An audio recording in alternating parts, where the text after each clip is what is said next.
When I opened my eyes, the first face I saw was the woman I had divorced 3 years earlier. She leaned close, squeezed my hand, and quietly said, "Do not tell anyone that you remember me." At that moment, I realized my car accident was not the biggest tragedy. The real nightmare had already begun. If you enjoy emotional family stories with shocking twists and unforgettable karma, subscribe now because this story changes in ways you will never expect. My name is Nathan Brooks. I was 38 years old when I woke up in a hospital after a terrible highway accident. Every muscle in my body ached, and the machines beside me beeped steadily as doctors explained that I had suffered a serious head injury. My parents stood near the window. My younger brother looked strangely nervous, and everyone kept repeating that I needed rest. Then I noticed someone sitting silently beside my bed. It was my ex-wife Olivia. We had not spoken in years after a painful divorce that everyone blamed on her. Yet she was crying harder than anyone else. As everyone briefly stepped outside to speak with the doctor, Olivia leaned toward me and whispered something that instantly filled me with fear. She quietly said that I must pretend to have memory problems because someone in my own family wanted me dead. Before I could ask another question, my brother returned to the room with a forced smile. His sudden appearance changed Olivia completely. She stood up, wished me a quick recovery, and walked away as if we were complete strangers. I could not understand why the woman everyone called a traitor seemed more terrified than I was. During the next few days, strange things kept happening around me. Nurses mentioned visitors who supposedly cared deeply about me, but many of those people never actually came into my room. My parents insisted Olivia was manipulating me again and reminded me that she had destroyed our marriage through greed and lies.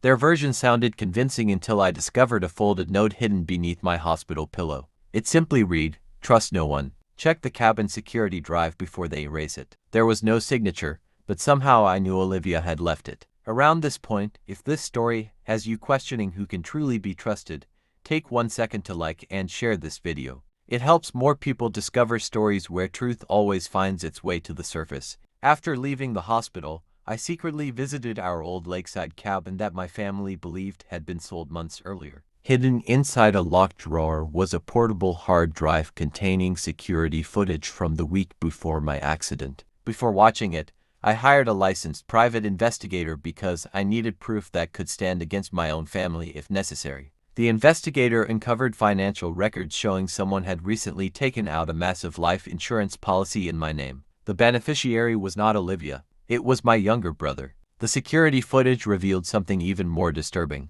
My brother had secretly met with my former business partner at the cabin just days before my crash. They argued about debts, missing company money, and how my death would solve every problem. Olivia unexpectedly arrived during that meeting after following my brother because she suspected something was wrong. She secretly recorded part of their conversation before they noticed her. From that day forward, they convinced everyone she had fabricated lies to destroy the family, forcing her into complete isolation. Everything exploded during my brother's engagement party. Nearly every relative, friend, and business associate attended the celebration. Just as speeches began, the private investigator connected the projector to the large screen and played every recording in front of the guests. The room became completely silent. My brother admitted that he had sabotaged my vehicle because he believed my death would solve his financial disaster. My former business partner confessed to helping cover everything up. My parents collapsed into tears as years of false accusations against Olivia crumbled in seconds. The moment karma truly arrived came when my brother's fiancée learned the entire truth. She removed her engagement ring,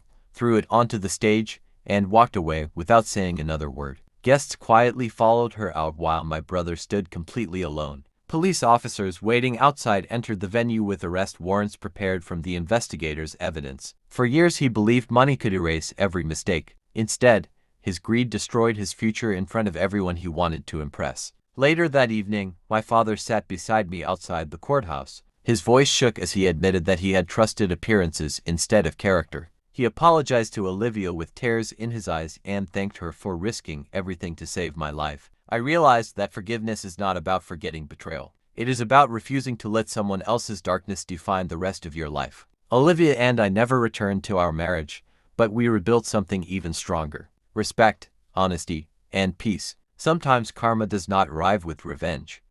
Sometimes it arrives with the truth that no lie can survive forever.